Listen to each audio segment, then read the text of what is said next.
ভাত কিমানে খাই আহিছে খোৱা নাই ইয়াত ৰাতিপুৱাই ভাত নাখায় আচ্ছা তথাপিতো গাত বল আছে নে নাই আছে কিমান আছে ঠিক আছে মোৰ লগত কব ভাৰত মাতা কি ভাৰত মাতা কি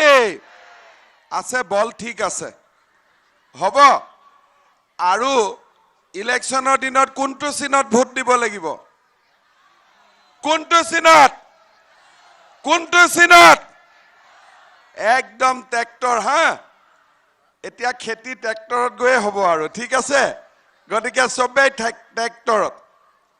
আমাৰ মাজত আজি উপস্থিত আছে বিটিআৰ প্ৰধান প্ৰমোদ বড়ো ডাঙৰীয়া অসম ৰাজ্যিক বিজেপিৰ সভাপতি ভৱেশ কলিতা ডাঙৰীয়া আৰু মন্ত্ৰী ইউজি ব্ৰহ্ম ডাঙৰীয়া অসম বিধানসভাৰ উপাধ্যক্ষ ডক্টৰ নুমল মমিন ডাঙৰীয়া বিধায়ক লৰেন্স ইছলাৰী ডাঙৰীয়া বিজেপিৰ সভাপতি ৰাজকুমাৰ ব্ৰহ্ম ডাঙৰীয়া ইউপিপিএলৰ সভাপতি ৰান্তানু ব্ৰহ্ম ডাঙৰীয়া ইএম বিটিআৰ ৰেউৰুৱা নাৰ্জাৰী ডাঙৰীয়া ৰঞ্জিত বসুমতাৰী ডাঙৰীয়া বন্দীপ ডেকা ডাঙৰীয়া আৰু ইএম অৰূপ ডেকা দিগন্ত বৰুৱাকে আদি কৰি মঞ্চত উপবিষ্ট বিশিষ্ট ব্যক্তিসকল আইমাতৃসকল আৰু যুৱক যুৱতী বন্ধু বান্ধৱীসকল পোনপ্ৰথমে মই আপোনালোক সকলোকে মোৰ প্ৰণাম জনাইছো খুলুমবাই জহাৰ নামৰাচং ৰাইজ আজি আমি ইয়াতে কিয় উপস্থিত হৈছো এই কাৰণে উপস্থিত হৈছো যে আমাৰ 30 তাৰিখে ইয়াতে উপনিৰ্বাচন অনুষ্ঠিত হ'ব ইলেকশন 5 মাহ আগত হৈ গৈছিলে আৰু সৰকাৰ এখনো অসমত ইতিমধ্যে প্ৰতিষ্ঠা হৈছে দিল্লীত বিজেপি সৰকাৰ আছে দিছপুৰত বিজেপি সৰকাৰ পুৰা 5 বছৰৰ কাৰণে আছে আৰু কোকৰাঝাৰতো প্ৰমোদ বড়ো সৰকাৰ ইউপিপিএলৰ সৰকাৰ পুৰা 4 বছৰৰ কাৰণে আমাৰ মাজত আছে এতিয়া এই যে গুসাইগাঁৱত ইলেকশন হ'ব এই গুসাইগাঁৱৰ ইলেকশনত যদি ৰাইজে ইউপিপিএল দলক ভোট দি জয়যুক্ত কৰে তেতিয়া হলে দিল্লী দিছপুৰ আৰু কোকৰাঝাৰ তিনিও ফালৰ পৰা আমাৰ গুসাইগাঁও সমষ্টিলৈ আঁচনি আহিব কাম হ'ব আৰু গুসাইগাঁও সমষ্টি এটা ডেভেলপ কনস্টিটুৱেন্সি লৈকে ৰূপান্তৰিত হ'ব যদি আমি কংগ্ৰেছক ভোট দিও ইউডিএফক ভোট দিও বিপিএফক ভোট দিও কংগ্ৰেছৰ সৰকাৰ দিল্লীতো নাই দিছপুৰতো নাই কোকৰাঝাৰতো নাই ইউডিএফৰ সৰকাৰ দিল্লীতো নাই দিছপুৰতো নাই কোকৰাঝাৰতো নাই আৰু বিপিএফৰ গভৰ্নমেন্ট দিল্লীতো নাই দিছপুৰতো নাই কোকৰাঝাৰতো নাই আমাৰ কেনেকে কাম হ'ব আমি কেনেকে আগবাঢ়ি যাম আমাৰ ৰাস্তা ঘাট কোৰ পৰা হ'ব দুখীয়া মানুহে কোৰ পৰা আঁচনি পাব তেওঁলোকৰ হাতত কোনো উত্তৰ নাই আজি মই যদি গুসাইগাঁও ৰাইজক ভাল পালোহেঁতেন তেতিয়ালে কংগ্ৰেছৰ মানুহেও ক'ব লাগিছিল যে আমাৰ দিল্লীতো সৰকাৰ নাই দিছপুৰতো সৰকাৰ নাই কোকৰাঝাৰতো সৰকাৰ নাই এটো মাত্ৰ উপনিৰ্বাচন আপোনালোকে ট্ৰেক্টৰতে ভোট দিয়ক ইউডিএফৰ মানুহেও ক'ব লাগিছিল যে আমাৰ সৰকাৰ কতো নাই আমি আপোনালোকক সহায় কৰিব নোৱাৰো এই ইলেকশনত আপোনালোকে ট্ৰেক্টৰতে ভোট দিয়ক আৰু বিপিএফৰ মানুহেও ক'ব লাগিছিল যে আমাৰ কতো সৰকাৰ নাই আপোনালোকে ট্ৰেক্টৰৰ ছবিত ভোট দিয়ক কিন্তু তেওঁলোকে কেণ্ডিডেট উঠাইছে ইলেকশ্যনৰ কাৰণে তেওঁলোকে নামি পৰিছে তেওঁলোকে জানে যে মই একো কৰিব নোৱাৰো আমি একো কাকো সহায় কৰিব নোৱাৰো মাত্ৰ ৰাইজক বিপথে পৰিচালিত কৰিবৰ বাবে তেওঁলোকে এই নিৰ্বাচনত প্ৰতিদ্বন্দ্বিতা কৰিবলৈ আগবাঢ়িছে শ্ৰদ্ধা ৰাইজ আপোনালোকক মই কেইটামান কথা ক'ব খুজিছো অসমত বিজেপিৰ চৰকাৰ আহিলে এই চৰকাৰত কোন আছে ইউপিপিএল আৰু অসম গণ পৰিষদ আমি লগ লাগি আজি অসমত চৰকাৰ বনাইছো পদুম ফুল ট্ৰেক্টৰ আৰু হাতী এই তিনিওটা লগ লাগি আমি চৰকাৰ বনাইছো এই চৰকাৰৰ দিনত আমি বহুত কাম আৰম্ভ কৰিছো আপোনালোকে দেখিছে যে এই কোভিডৰ সময়ত মানুহক বিনামূলীয়া চাউল দিয়াই হওক কোভিডৰ সময়ত মানুহক সহায় কৰাই হওক আৰু তাৰ লগে লগে ইলেকশ্যনৰ সময়ত আমি যিবিলাক প্ৰতিশ্ৰুতি দিছিলো তাক পালন কৰাকে হওক ইলেকশ্যনৰ সময়ত মই ৰাইজক কৈছিলো যে যদি বিজেপি ইউপিপিএল আৰু এজিপিৰ চৰকাৰ হয়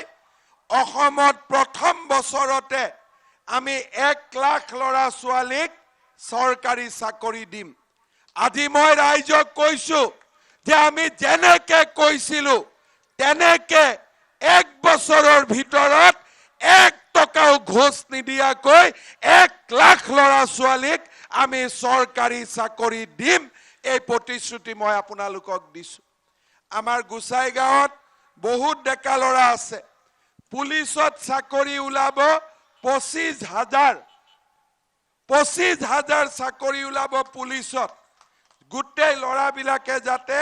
দৌৰা প্ৰেক্টিছ আৰম্ভ কৰে ফিজিক্যালি এক্সাৰসাইজ আৰম্ভ কৰে যাতে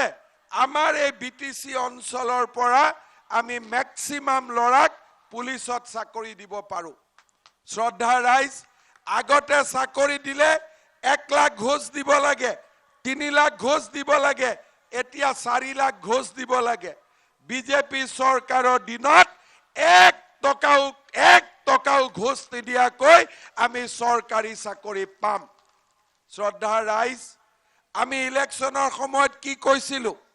যে আমাৰ মহিলাসকলৰ যি বন্ধন বেংকৰ লোন আছে সেই লোনৰ পৰা আমি মহিলাসকলক মুক্তি কৰি দিম লাগে নে নাই মুক্তি লাগে নে নাই বা বাইদেৱে বিৰাট জোৰে লাগে বুলি কৈছো এটা কিমান লৈছ 50,000 নে 40,000 10,000 50 ঠিক আছে জুনে যি লৈছে নৱেম্বৰ মাহৰ পৰা তাৰ মানে এই অক্টোবৰ মাহ চলি আছে আৰু নৱেম্বৰ মাহৰ পৰা মহিলাসকলক আমি চেক দি দিম যাতে আপোনালোকে আপোনালোকৰ লোন ঘূৰাই দিব পাৰে তাৰ ব্যৱস্থা আমি নৱেম্বৰ মাহৰ পৰা আমি আৰম্ভ কৰি দিম ঠিক আছে আপোনালোকে সকলো মহিলাই ৰেডি হৈ থাকক ইয়াতে ফৰ্ম আহিব কম্পিউটাৰত ফৰ্ম ফিলআপ কৰি দিব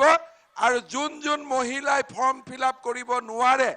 তেওঁলোকৰ ঘৰলৈকে আমি মানুহ পঠিয়াম আপোনালোকৰ নাম এড্ৰেছ লৈ যাৰ লোন আছে তেওঁলোকক আমি টকা ঘূৰাই দিয়াৰ কাম আৰম্ভ কৰি দিম তাৰ পিছত আৰু এটা আমাৰ কি কাম আছে সেইটো হৈছে মোক প্ৰমোদ বৰুৱে কৈছে যে অৰুণোদয় আঁচনিটো কম হোৱাৰ কাৰণে গোসাইগাঁৱত বহুত দুখীয়া পৰিয়ালে অৰুণোদয় পোৱা নাই হয় নেকি কথাটো হয় নেকি প্ৰমোদ বৰুৱে মোক কৈছে যে দাদা অসমত যিমান দিছে আমাক অলপ বিটিসিত বেছিকৈ দিব লাগিব কাৰণ বিটিসিত দুখীয়া মানুহ বহুত আছে আমাৰ ইয়াত বড়ো মানুহ আছে আদিবাসী মানুহ আছে আমাৰ ইয়াত সান্থালী ভাই বন্ধুসকল আছে ওৰাং আছে ৰাভা আছে ৰাজবংশী আছে আমাৰ সংখ্যালঘু লোকসকল আছে আমাৰ বেংগলী লোকসকল আছে নেপালী লোকসকল আছে কিন্তু কামৰ অৱস্থা ইয়াত বহুত ভাল নহয় কাৰণ আমাৰ মানুহে বহুতখিনি দুখীয়া হৈ আছে। সেই কাৰণে আজিৰ সভাতে মই আপোনালোকক কৈছো যে ইতিমধ্যে গোসাইগাঁও সমষ্টিত আমি 17,000 পৰিয়ালক অৰুণোদয় আঁচনি দিছো। আজিৰ সভাত মই কৈছো যে আপোনালোকৰ কাৰণে আৰু 10,000 পৰিয়ালক অৰুণোদয় আঁচনি আমি দিয়াৰ ব্যৱস্থা কৰিম। যেতিয়া 10,000 পৰিয়ালক আমি অৰুণোদয় দিম, আগত 17,000 দিয়া আছে, 27,000 হৈ যাব। তাৰ মানে সকলো দুখীয়া পৰিয়ালে আমাৰ ইয়াত অৰুণোদয় পাই যাব।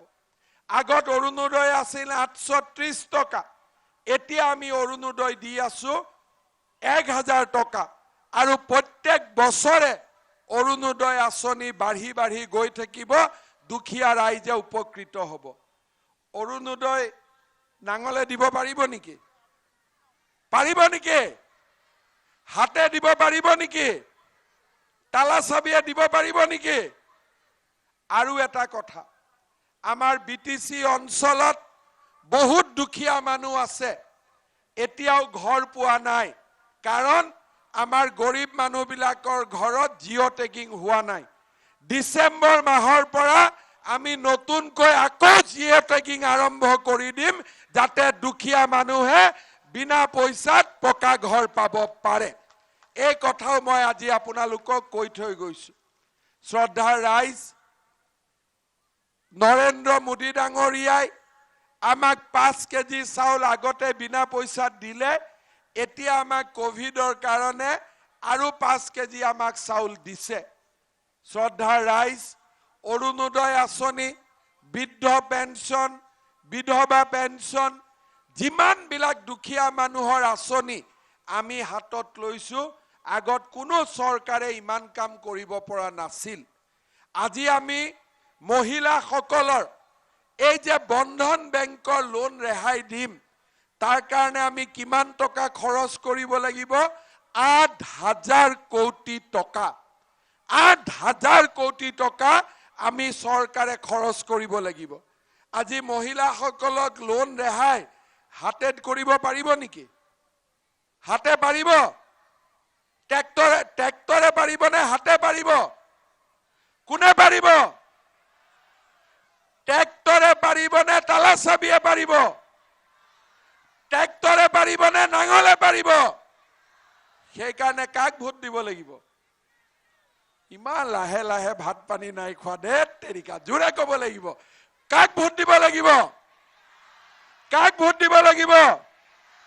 তেতিয়াহে ভাল লাগে যে আমাৰ ইয়াত পুৰা মানুহৰ উৰ্জা পুৰা আছে, হয় নে নহয়?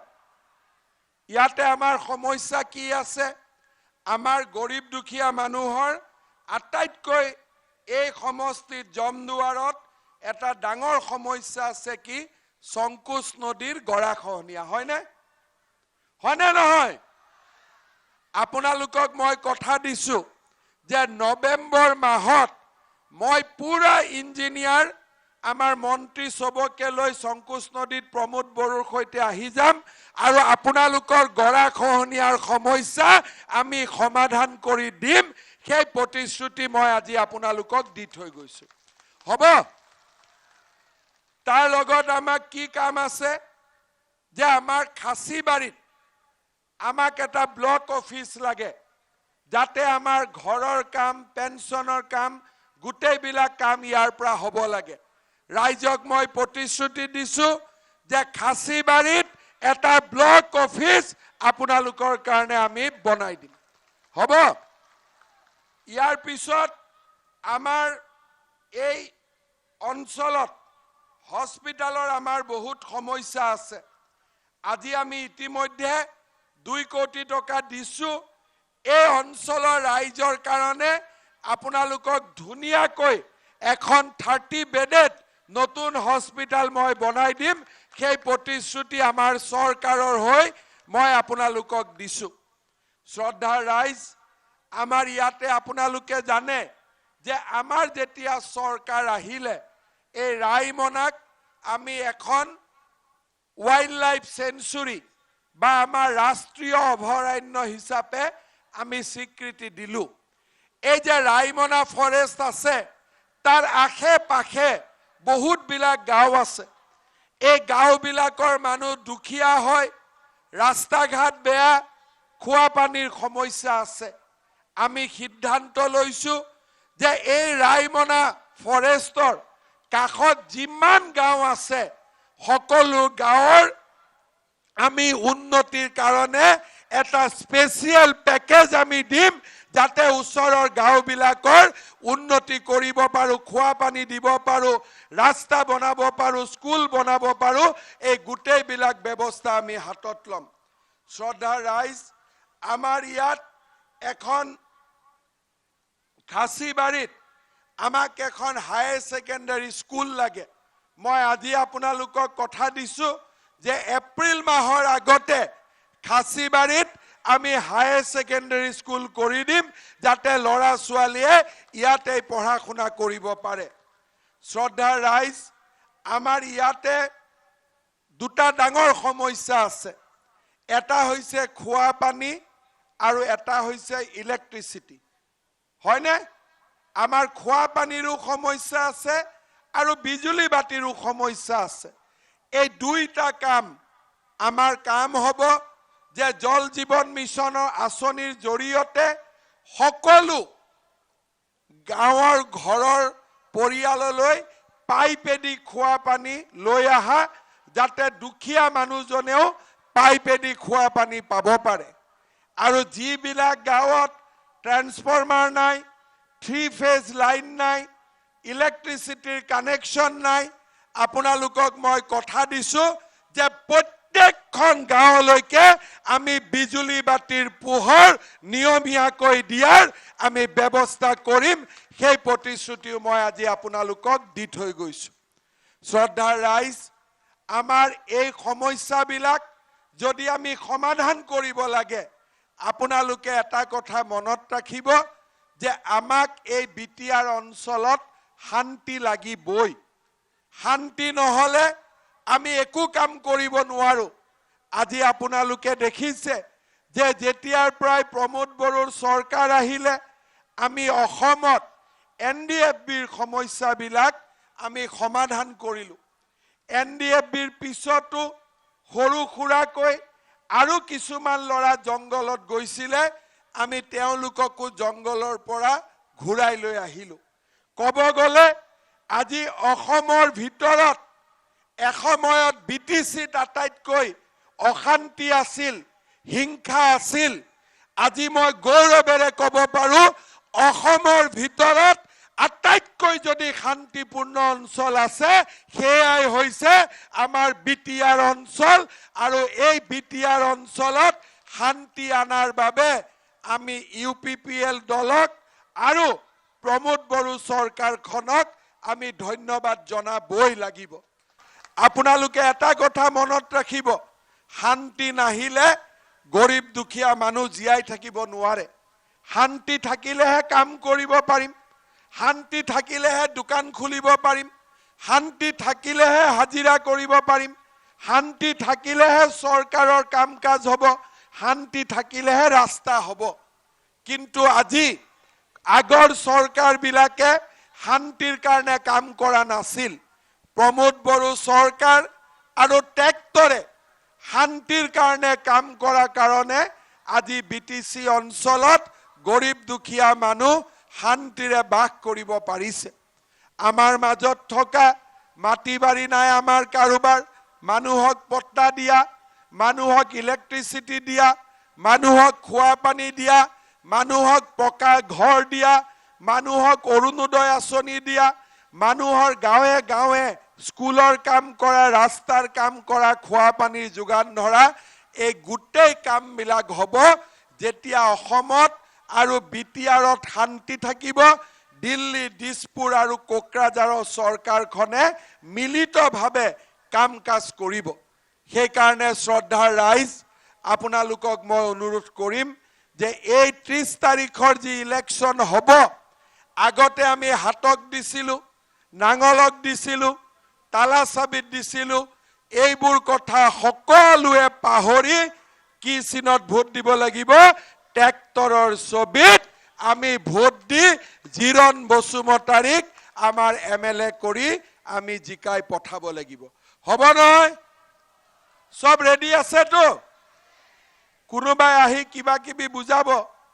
বুজিলেও চিন্তা কৰিব যে গাখীৰ দিয়া গৰুৰ লগত থাকিম না গাখীৰ নিদিয়া গৰুৰ লগত থাকিম বুজি পালে নে হয় নে নহয় গৰু দুই ধৰণৰ আছে খিৰালে গাখীৰ দিয়ে আৰু কিছুমান গৰুৱে খিৰালেও গাখীৰ নিদিয়ে কংগ্ৰেছ ইউডিএফ আৰু বিপিএফক খিৰাই থাকিলেও গাখীৰ নোলায়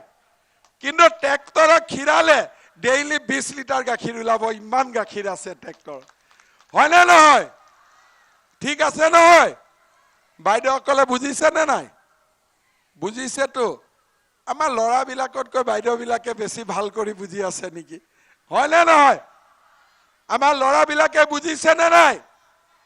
বুজিছে একদম এটা কথাই মনত ৰাখিব ইউডিএফ কংগ্ৰেছ আৰু বিপিএফক যিমানে খিৰাও গাখীৰ নোলাই পকেটৰ পৰা দানা খুৱাওতে খৰচাহে যাব আৰু ট্ৰেক্টৰক দানা খুৱাবই নালাগে নিজে নিজে গাখীৰ ওলাই থাকিব বুজি পালে তো বুজি পাইছ না বাবা একদম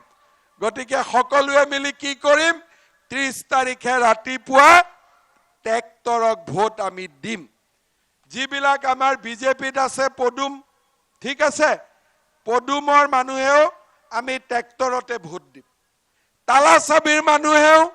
ট্ৰেক্টৰতে ভোট দিম নাঙলৰ মানুহেও ট্ৰেক্টৰতে ভোট দিম আৰু হাতৰ মানুহেও আমি ট্ৰেক্টৰতে ভোট দিম যাতে আমাৰ এই অঞ্চলৰ উন্নতি সম্ভৱ হ'ব পাৰে হ'ব মোৰ লগত একেলগে চিঞৰিব একেলগে স্লোগান দিব সবে কিন্তু এ বাবা ততি এনে খাৰা হৈ আছ গৰম লাগিছে কাৰণে নেকি দে গাত থাকিব লাগিব না হয় না নহয় সবে মোৰ লগত একেলগে ক'ব প্ৰমোদ বড়ো আকৌ ভয়েস কম হৈছে ভাই মই আজি দিনে ৰাতিয়ে মিটিং কৰি আছো মোৰ ভয়েস ঠিক আছে আপোনালোকে ইমান ঠাণ্ডা কৈ থাকিলে কেনেকৈ হ'ব মোৰ লগত ক'ব প্ৰমোদ বড়ো জিৰণ বসুমতাৰী ইউপিপিএল নৰেন্দ্ৰ মোদী বহুত বহুত ধন্যবাদ এতিয়া অলপ গাত ঠিক আছে সবে একদম বাৰে বাৰে ৰাতি এইটোৱে চিন্তা কৰিব যে যি গৰুত গাখীৰ দিব তাকে আমি তাৰ লগতে থাকিম ঠিক আছে বহুত বহুত ধন্যবাদ জয় হিন্দ বন্দে মাতৰম